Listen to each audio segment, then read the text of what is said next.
ಮಹಾಕಾವ್ಯದ ಆರಂಭ ಭಾಗ 2 ಗಂಗೆಯ ರಹಸ್ಯ ಮತ್ತು ದೇವವ್ರತನ ಉದಯ.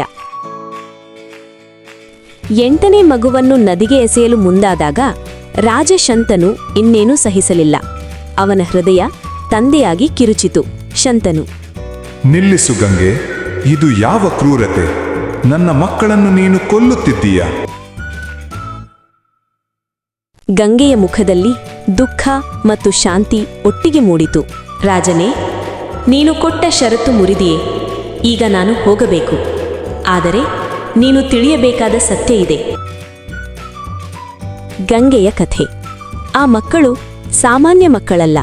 ಅವರು ಅಷ್ಟವಸುಗಳು, ಅಂದರೆ 8 ದೇವತೆಗಳು. ಒಮ್ಮೆ ವಸಿಷ್ಠ ಮುನಿಯ ಆಶ್ರಮದಲ್ಲಿ ಕಾಮಧೇನು ಕಳ್ಳತನ ಮಾಡಿದ ಕಾರಣ ಶಾಪ ಪಡೆದಿದ್ದರು. ಶಾಪವೇನೆಂದರೆ ನೀವು ಭೂಮಿಯಲ್ಲಿ ಮಾನವರಾಗಿ ಜನಿಸಬೇಕು. ಗಂಗೆಯ ವರದಿಂದ ಅವರು ಹುಟ್ಟಿದ ಕೂಡಲೇ ಮುಕ್ತಿ ಪಡೆಯಬೇಕಾಗಿತ್ತು. ಆದರೆ 8ನೇ ವಸು ಅತಿ ದೊಡ್ಡ ಅಪರಾಧ ಮಾಡಿದವನು. ಅವನಿಗೆ ಪೂರ್ಣ ಜೀವನವನ್ನು ಭೂಮಿಯಲ್ಲಿ ಕಳೆಯುವ ಶಾಪ. ಅದೇ ಮಗು ದೇವವ್ರತ. ಈ ಮಗು ನನ್ನ ಜೊತೆ ಉಳಿಯಬೇಕು. ಅವನು ಮಹಾನ್ ವ್ಯಕ್ತಿಯಾಗುವನು. ಮರುಕ್ಷಣದಲ್ಲೇ ಅವಳು ಅದೃಶ್ಯಳಾದಳು. ದೇವವ್ರತ ಸಾಮಾನ್ಯ ಮಗುವಲ್ಲ. ಅವನಲ್ಲಿ ಶಾಂತಿ, ಶಕ್ತಿ, ಬುದ್ಧಿ ಎಲ್ಲವೂ ಇದೆ. ಗಂಗೆ ಅವನನ್ನು ಅತ್ಯುತ್ತಮ ಗುರುಗಳ ಬಳಿಗೆ ತೆಗೆದುಕೊಂಡು ಹೋದಳು.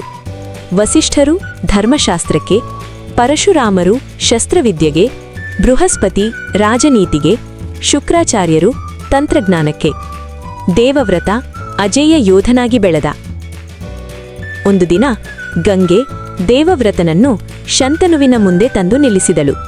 ಶಂತನು ತನ್ನ ಮಗನನ್ನು ನೋಡಿ ಆಶ್ಚರ್ಯಗೊಂಡನು. ಇವನು ನನ್ನ ಮಗನೇ? ಹೌದು ರಾಜನೇ, ಇವನು ನಿನ್ನ ಮಗ. ನಾನು ನನ್ನ ವಾಗ್ದಾನ ಪೂರೈಸಿದ್ದೇನೆ. ಅವಳು ಶಾಶ್ವತವಾಗಿ ಹೊರಟು ಹೋದಳು. ಶಂತನು ದೇವವ್ರತನೊಂದಿಗೆ ಸುಖವಾಗಿ ಆಡಳಿತ ನಡೆಸಿದ.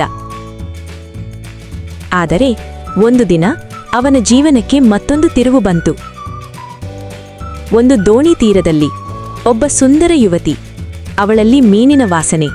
ಆದರೆ ಭವಿಷ್ಯದ ವಾಸನೆ ಇನ್ನೂ ದೊಡ್ಡದು.